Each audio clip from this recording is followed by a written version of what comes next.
Bonjour, je suis le Mirador, le décodeur des mentalités, une fois de plus ce matin pour l'exhortation.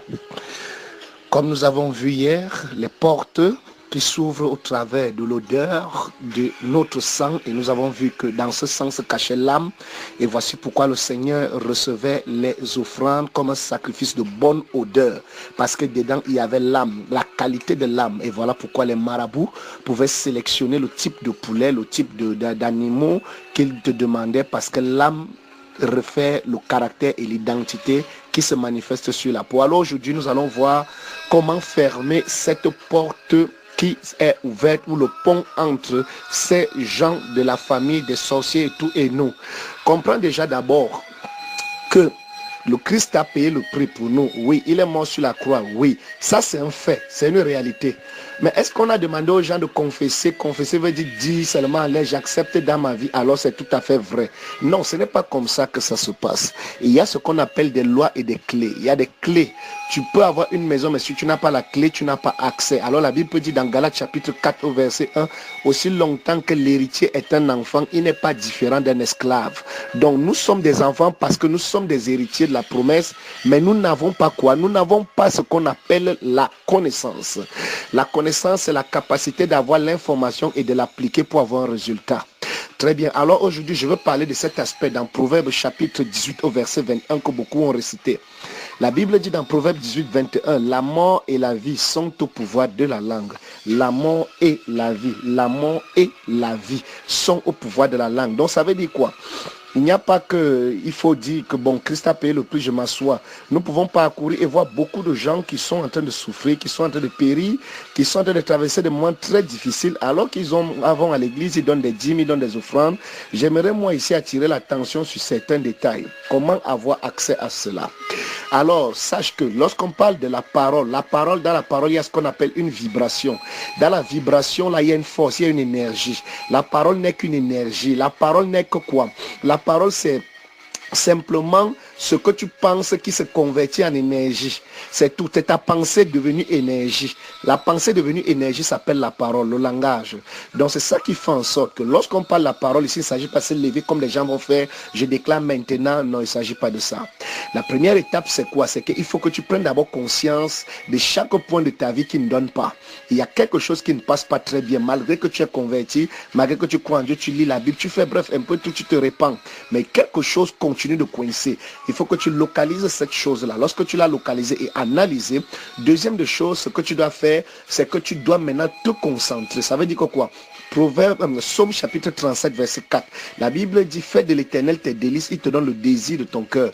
Le désir n'est que quoi? Une envie à un niveau supérieur élevé. Le désir est une envie à un niveau plus élevé. Des gens ont des envies, mais ils confondent ça avec un désir. Un désir, c'est une envie qui t'a inondé, qui t'a envahi, au point où tant que tu ne peux pas la réaliser, tu ne peux pas avoir la paix en toi. C'est ça un désir.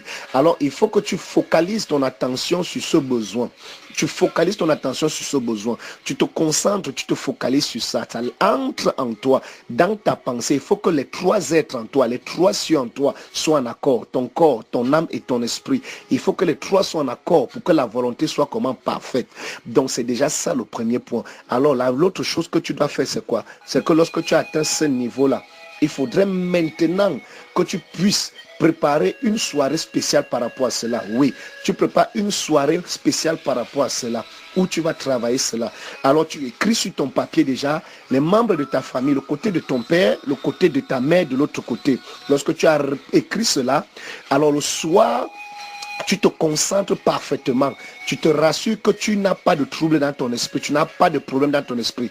Tu fonces à 23h minuit, tu prends un bain. Quand tu as pris ton bain à cette heure-là, ok, tu viens. Si tu peux porter une tenue blanche, c'est une bonne chose. Mais si tu ne peux pas avoir une tenue blanche, aie quelque chose de blanc avec toi. Alors tu t'assois calmement à partir de minuit et tu commences à appeler nom par nom. Tu appelles tes souches, tu appelles tes origines. De la même manière que Christ allait sur la montagne, la transfiguration, il y a ses ancêtres qui sont venus. On a vu Élie, on a vu Moïse. Qu'est-ce qu'ils étaient en train de dire? Il était resplendissant de blanc. Ce sont des mystères que je ne peux pas parler ici, là. Donc tu t'assois, tu appelles. Ce sont les membres de ta famille. Tu les appelles, qu'ils soient vivants ou morts. Quand tu les appelles et tu déclares maintenant que vous, XY, aujourd'hui, Ma vie appartient à Dieu. Ma vie m'appartient. Ma vie appartient à Dieu. X, Y, Z choses qui m'arrivaient. Je refuse ça à compter d'aujourd'hui et ça n'agit plus jamais dans ma vie. Tu appelles la chose par son nom et tu brises cette connexion avec toi. Tu brises cette connexion avec toi. Si tu t'es assez concentré dans ta parole, il y aura assez d'énergie. C'est pourquoi la Bible dit il y a la vie et il y a la mort. Lorsqu'elle est concentrée, l'âme peut te défendre, l'âme peut également te tuer. Donc tu te concentres ainsi et tu déclares la chose. Quand tu as déclaré avec force et courage, tu vas voir quelque chose va se passer subitement dans le surnaturel. Tu peux faire cet exercice pendant 7 jours et tu vas voir toi-même comment ton environnement, ton champ va changer et tu vas voir la manifestation de la gloire de Dieu dans ta vie. Ok, pour des approfondissements, ça c'est en particulier, on ne peut pas tout dire ainsi sur la toile. Ce sont les initiés qui peuvent comprendre les profondeurs. Que Dieu te bénisse encore une fois de plus ce matin. Je suis le Mirador, le décodeur de mentalité. Une fois de plus, demain, nous allons voir la deuxième option, comment faire pour se déconnecter de cela. Que Dieu te bénisse une fois de plus. Que Dieu soit loué. Je m'excuse du retard. J'avais un problème de connexion. Mon abonnement était fini. Mais par la grâce de Dieu, tout est revenu dans l'ordre. Shalom.